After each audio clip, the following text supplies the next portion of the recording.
महानूर हारून हमारे साथ मौजूद हैं, क्लिनिकल न्यूट्रिशनिस्ट एंड डाइटिशियन है। महानूर, आपको वेलकम कहती हूँ जागो लोहार में। और उनके साथ राजा इकरामुल हक साहब ने भी हमें ज्वाइन किया है, वो गैस्ट्रोएंट्रोलॉजिस्ट हैं और उनसे भी बात करेंगे। डॉक्टर साहब, आपको भी वेलकम कहती हूँ जागो लोहार में। सबसे पहले तो डॉक्टर साहब आप ही की तरफ आऊँगी कि अगर रिस्क के बारे में मैं बात करूं, क्योंकि अब बहुत से लोग हैं जो है ना 9 to 5 की जॉब कर रहे हैं और उनकी ज़्यादातर डेस्क जॉब है, जो उन्होंने पूरा वो जो 8 घंटे की स्लॉट है उन्होंने टीवी या स्क्रीन के सामने काम करते हुए गुजारना और एक पोस्चर में बैठकर, वो भी बहुत अजीब सा पोस्चर है जो उसमें बैठना है। ओवरऑल क्या उनके हेल्थ के रिस्क बढ़ सकते हैं?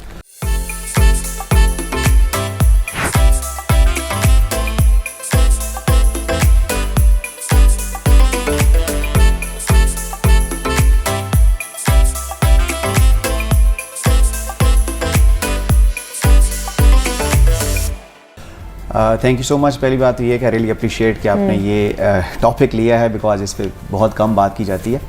देखें, इस पे जो रिसर्च है वो बहुत वाजे है, जैसे आपने भी जिक्र किया। रिसेंटली जो है तकरीबन 5000 इंडिविजुअल्स पे रिसर्च हुई थी, जिसमें उन्होंने देखा कि अर्ली डेथ का रिस्क बढ़ जाता है, इस्कीमिक हार्ट डिजीज़ जो हार्ट अटैक का रिस्क बढ़ जाता है, डायबिटीज़ का रिस्क बढ़ जाता है, मोटापे का रिस्क डेफिनेटली बढ़ता ही है। साथ में अगर आप देखें तो जो कैंसर है, इवन उसका रिस्क भी उन्होंने इंडिपेंडेंटली देखा है। अच्छा। उन लोगों में जिनमें जो कि वर्किंग जॉब में हैं, जो कि खड़े होकर जॉब करते हैं, या आना जाना चलना फिरना ज़्यादा है एज़ कम्पेयर टू वो लोग जो बैठे रहते हैं। इसके बाद दो और अहम चीज़ें ये हैं कि उन्हें बैक के इश्यूज़ बहुत ज़्यादा होते हैं, मसल्स, उनका पोस्चर ऐसा होता है, फिर जब हम बैठे रहते हैं तो हमारे हिप के जो मसल्स हैं उनमें एट्रोफी हो जाती है, क्योंकि उनका यूज़ कम हो रहा होता है। तो फिर चलने फिरने में प्रॉब्लम्स होती हैं। और उसके बाद ख़ास तौर पे अगर हम ना सिर्फ इसको देखें, वो लोग जो ज़्यादातर बैठे रहते हैं, घरों पे बैठे रहते हैं, आप टीवी देखते रहते हैं, आप यूट्यूब पे वो कर रहे हैं, उनमें क्या होता है कि जो वापसी है खून की वो कम हो जाती है, बिकॉज ये जो मसल्स हैं हमारे लेग्स के, ये पंप के तौर पे काम करते हैं। हम जब चलते हैं तो ग्रेविटी के खिलाफ ऊपर जो है वो ये मसल्स ब्लड को भेजते हैं। ठीक है। तो खून का लोथड़ा जमने के चांसेस ज़्यादा हो जाते हैं, ख़ास तौर पे उन लोगों में जो ऑलरेडी रिस्क पे हैं। मिसाल के तौर पर प्रेगनेंट ख़वातीन जो, एल्डरली जो हैं, या वो लोग जो इस तरह की मेडिसिन ले रहे हैं जो खून जमा सकती हैं। तो ये वो रिस्क हैं जो कि बढ़ना शुरू हो जाते हैं जब लोग प्रोलॉन्ग सिटिंग करते हैं। और एक नई जो इसमें टर्म है वो कहते हैं जी, sitting is the new smoking. अच्छा। So that poses the same risk like somebody smoking. कि तो जितने आपको रिस्क हो सकते हैं कि स्मोकिंग करने के, वो सिटिंग के भी उतने ही रिस्क हैं। सिमिलरली उसकी वजह ये है कि जब हम खड़े हैं, सिर्फ हम स्टैंडिंग की बात करते हैं, we can utilise double calories जो हमने ली है एज कम्पेयर टू सिटिंग। तो इसमें रिस्क तो बहुत ज़्यादा है और इसमें बहुत ज़्यादा क्लिनिकल एविडेंस है और डाटा है। और आप देखें, जब से ये ज़्यादा जो इंटरनेट और ये चीज़ें आई हैं, सोशल मीडिया, तो उसके बाद से अगर आप देखें तो वो डबल ट्रिपल हो गया है रिस्क बैठने का, जो एज़ कम्पेयर टू पीछे होता था अगर हम आज से 50 साल पहले देखें। ये बताइए कि ऐसे लोगों का जो मैदे के मसले हैं ना, वो भी बहुत ज़्यादा होते हैं। एक तो उन्होंने बाहर से ज़्यादा खाने होते हैं, फिर जिस तरह मानूर कह रही है कि उन्होंने स्नैकिंग में भी इस तरह की चीज़ें खानी होती है, और फिर बाद में कहते हैं जी हमारा मैदा जो है ना बहुत अपसेट रहता है, अब हम क्या करें, हम तो कुछ खाते भी नहीं, हम तो सिर्फ जॉब पर जाते हैं। तो क्या करना चाहिए उन्हें मैदे के हवाले से? बिल्कुल, देखें, जैसे एक्टिविटी होती है तो ऑब्वियसली जैसे हमारे मसल्स और बोन्स जो हैं वो हेल्दी रहते हैं, सिमिलरली हमारी जो इंटेस्टाइन है उसमें भी मसल्स हैं। हाँ जी। तो वो लोग जो कम हरकत करते हैं, जो ज़्यादा देर बैठे रहते हैं, मुसलसल बैठे रहते हैं ख़ास तौर पे, उनमें क्या होता है कि एक तो स्लो हो जाती है मूवमेंट, स्टमक की भी और इंटेस्टाइन की भी। अच्छा। उससे ये होता है कि डाइजेशन का जो प्रोसेस है वो डेफिनेटली स्लो हो जाता है। सेकेंडली देखें, जब हम वॉक करते हैं, चलते हैं, तो जो भी हमने खाया है वो यूटिलाइज हो रहा है इन मसल्स। तो वो जब आगे जाएगा नहीं तो ऑब्वियसली ज़्यादा देर वो वहाँ पे स्टे करेगा। उसकी वजह से क्या होगा कि जितनी ज़्यादा देर में खाना जो है वो हमारा पास थ्रू होगा, उतना उसमें ब्लोटिंग के चांसेस ज़्यादा हैं, क्योंकि बैक्टीरिया जो है आपको पता है वो हमारी डाइजेशन में हेल्प कर रहे होते हैं। तो यहाँ पे क्या होता है कि जितना उन्हें ज़्यादा मौका मिलता है, डेफिनेटली वो ज़्यादा उस पर एक्ट करेंगे खाने के ऊपर, डेफिनेटली ज़्यादा गैस बनेगी, ज़्यादा ब्लोटिंग का शिकार होंगे। सेकेंडली बदहज़मी के मसाइल जो इसमें बढ़ेंगे, और पेशेंट जो है ऑब्वियसली साथ साथ क्या होगा कि ओबेसिटी की तरफ भी जाना शुरू हो जाएगा। तो ओबेसिटी से भी क्या होता है कि फिर ये मसाइल और बढ़ना शुरू हो जाते हैं। अच्छा। डेफिनेटली फिर इंक्रीज रिस्क ऑफ डायबिटीज़ और ये सारी चीज़ें इसके साथ आना शुरू हो जाती हैं। और कॉन्स्टिपेशन के मसाइल भी बढ़ जाते हैं, बिकॉज आंत जब स्लो हो जाती है तो ये भी एक मसला है जो साथ में इन लोगों को अक्सर देखने में आता है। और स्टडीज़ ने ये भी दिखाया है कि अब जिस तरह फॉर एग्जांपल अब हम सब आर्टिफिशियल लाइट्स में हैं, तो जब जितने लोग ज़्यादा देर उसमें रहते हैं तो उन्हें जो है वो क्रेविंग ज़्यादा होती है और tendency to eat is more. अच्छा।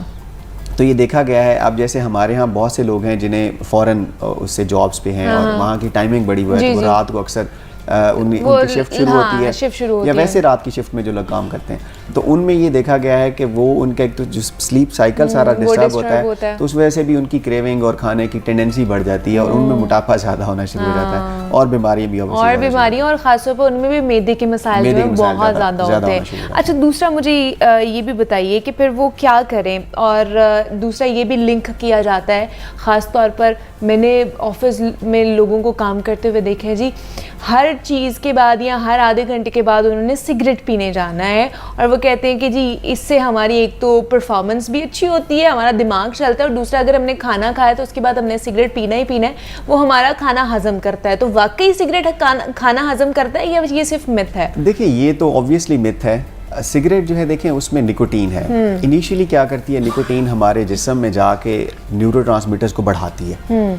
ऑब्वियसली एक सेंस ऑफ वेल बीइंग तो आता है, ऑब्वियसली आप लाइट फील करते हैं, थोड़े से मसल रिलैक्स होते हैं। सिमिलरली इंटेस्टाइन के मसल्स भी बहुत ज़्यादा उसमें वक्ती तौर पे आते हैं, लेकिन वो थोड़ी देर होती है। अच्छा। और उसके बाद उनकी जो नॉर्मल एक्टिविटी से भी नीचे चली जाती है।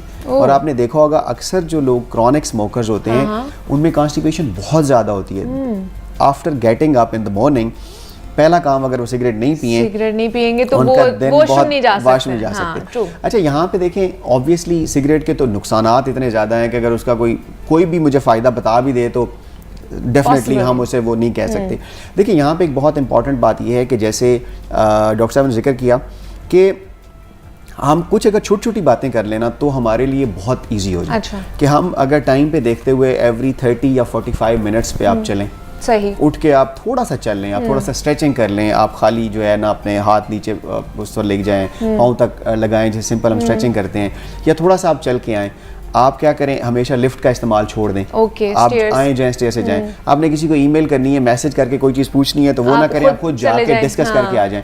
अच्छा, फिर वो कहते हैं कि आप थोड़ी देर में इस तरह करें कि डेस्क अपना यूँ रखें कि आप थोड़ी देर बाद खड़े होकर काम करना शुरू कर दें। उसमें एडजस्टेबल हो कि आप एक आधा घंटा खड़े हुए काम करें। अच्छा, फिर आप क्या करें कि फ़ोन अगर आया तो बैठे हुए ना सुने, फ़ोन आप चलना शुरू कर दें। अच्छा, थोड़ा सा आप कोई भी कन्वर्सेशन है, आपकी छोटी मोटी मीटिंग्स हैं, तो आगे नहीं हमारी स्टैंडिंग मीटिंग है या वॉकिंग मीटिंग है, आप अपने कॉलीग्स को लें और आप चलना शुरू कर दें और उसके साथ डिस्कस कर लें। पानी की बोतल छोटी वाली रखें ताकि थोड़ी देर बाद आपको जाना पड़े। अच्छा, फिर खाने के लिए ये करें कि खाना जो आपने लंच वगैरह करना है थोड़ी दूर रखें ताकि आपको जाना पड़े और फिर आप करके आएँ। तो ये छोटी छोटी, अच्छा घर में आप बैठे हैं, फॉर एग्जांपल आप टीवी देख रहे हैं, तो आप जब कमर्शियल आएगी तो आपने देखना है जी मैंने राउंड लगाना है, उठ के शुरू कर देना है, कमर्शियल के दौरान मैंने बैठे नहीं रहना है। सही। अच्छा, आप अगर कोई अपना सीरियल देख रहे हैं, ड्रामा देख रहे हैं, तो उसके दौरान में आप घर में जैसे ख़वातीन है वो कब काम शुरू कर सकती हैं, साथ में कपड़े इस्त्री कर सकती हैं, कोई इस तरह की चीज़ कर सकती हैं। So should be active, one has to be active, otherwise ये जो अभी मसाइल हैं वो डेफिनेटली आगे ज़िंदगी में आपके आना शुरू हो जाएंगे। अच्छा डॉक्टर साहब, लास्ट हमारा जो क्या कहना चाहेंगे आप लोगों को, सजेशन क्या देंगे, पैगाम क्या देंगे, किस तरह अपनी लाइफस्टाइल बेहतर कर सकते हैं? बिल्कुल, देखें आजकल हमारा सबसे बड़ा मसला यही है कि हम सेडेंटरी लाइफस्टाइल गुजार रहे हैं। उसमें अगर हम एक तो हमने देखा जो लोग सुबह जॉब वाले हैं, इसके अलावा वो लोग जो घरों में काम कर मतलब रहते हैं, इवन ख़वातीन जो हैं उनका भी एक ज़्यादा टाइम जो है वो बैठ के गुजरता है। तो उसमें भी ये है कि देखें एक स्टडी जो है वो ये बता रही थी कि अगर आप रोज़ाना 1 घंटा एक्सरसाइज करते हैं या वॉक करते हैं पूरा 1 घंटा, लेकिन उसके बाद फिर आपकी रूटीन ये है कि आप 6-7 घंटे बैठते हैं, तो आपका वो जो बेनिफिट है एक्सरसाइज वाला वो नलीफाई हो जाता है अगर आप मुसलसल बैठते हैं। तो इस चीज़ को एक आदत बनाएं कि हर थोड़ी देर के बाद आपने याद करके वॉक करनी है, कुछ स्ट्रेचिंग करनी है, कुछ चक्कर लगाना है।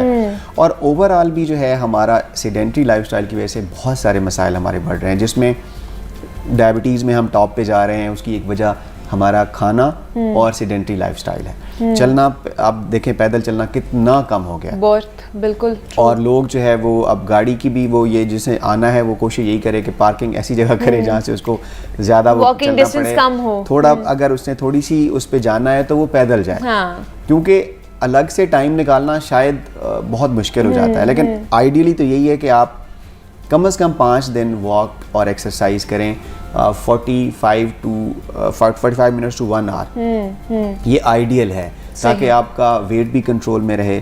देखिए अगर आप नटशेल में देखें तो एक्सरसाइज डेली बहुत ज़रूरी है, वज़न के ऊपर कंट्रोल बहुत ज़रूरी है, और एक अच्छी डाइट ये बहुत ज़रूरी है। मतलब अगर सिर्फ आप वजन पे कंट्रोल कर लेते हैं ना, यस, तो हर चीज़ आपकी बेहतर हो जाएगी।